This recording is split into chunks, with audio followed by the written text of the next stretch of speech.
Hey y'all, welcome back to Homemade Simple.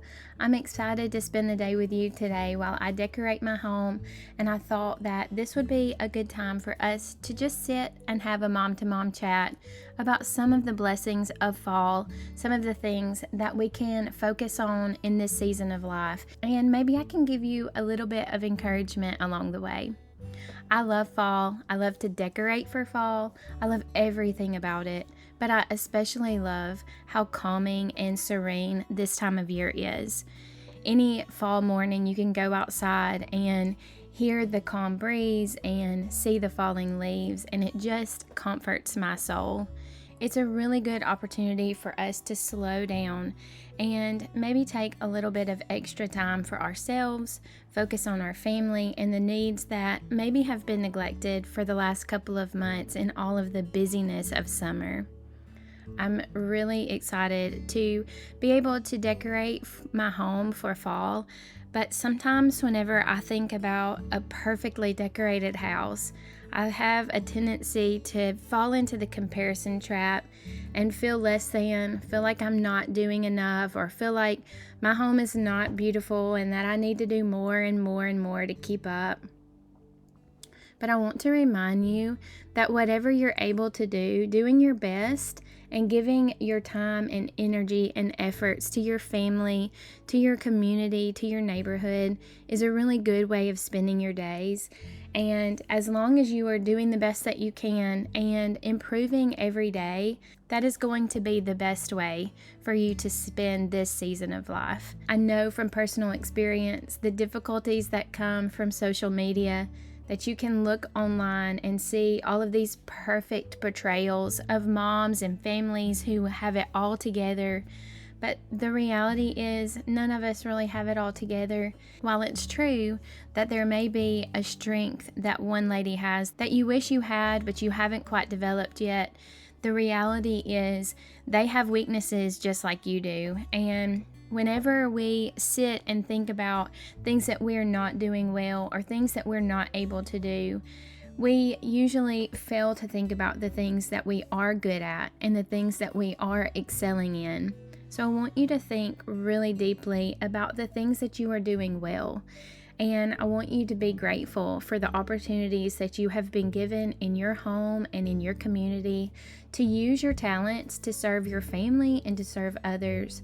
This is a really good time to be able to serve. As we enter this time of calm reflection that fall will bring us, we can spend more time being reflective about our talents and our opportunities. It allows us some time to slow down from the busyness of the spring and summer months, and it just gives us some time to sort of reflect on the opportunities that are around us, and it will allow us to be able to use our resources and talents to help others that we see around us. I'm really thankful that gratitude is a theme of fall. It's really good for us to just think about all of the things that we have and try to use them in the best ways that we can. Whenever we feel overwhelmed and discouraged, we can just make a list of the things that we are grateful for, the things that we have been blessed with, and it can give us a sense of renewed energy, and a sense of gratitude will move us forward whenever we're having those difficult, dark days that are just always going to come during these slower, colder days of the year.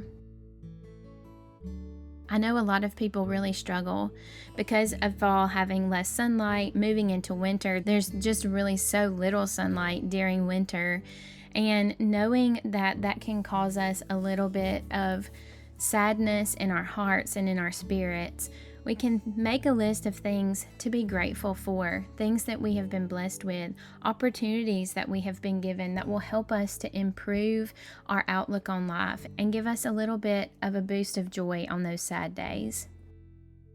Going back to the thoughts about comparing ourselves to others, I know that that is a trap that a lot of us fall into, and I know that that can be very damaging to our spirits. So I want to encourage you not to do that this season. This is sort of the beginning of the comparison trap journey that we're going to be walking for the rest of the year. I know that Thanksgiving and then the holidays will really cause us to look at other people's homes and possessions and priorities. If I don't have a strength in a certain area, that can really discourage me and make me feel like I'm doing a poor job overall. But then, if I can back up a little, look at everything from a little bit of a higher viewpoint, I can see some of the things where I'm winning. And I might not be winning at everything, but I am doing a few things well. And if I can continue that perspective, noticing the things that I'm improving in, notice the things that I'm doing better than I was last year, noticing the areas of self-improvement and where I have done a better job today than I did yesterday. If I can think about those things and encourage myself to continue to improve and do better every single day, that will give me a better frame of mind to work from instead of looking at all of the things that I'm not able to do, looking at all of the things that I can't do or that I don't do or that I fail to do. While it is really important for us to improve ourselves, while it is really important for us to focus on self-improvement and doing the absolute best that we can, if we are improving every day and if we have the right goals and the right priorities, then we can improve ourselves, improve the situation for our family, give our family all of the things that they need that we're able to give them, and then leave the rest to God and His providence. He will provide a way. If we are finding difficulty in providing the things that our family needs on a daily basis, if we're seeking Him first, putting Him first, doing the best that we can, then He will provide the things that we need. And fall is a really good time for us to remember that.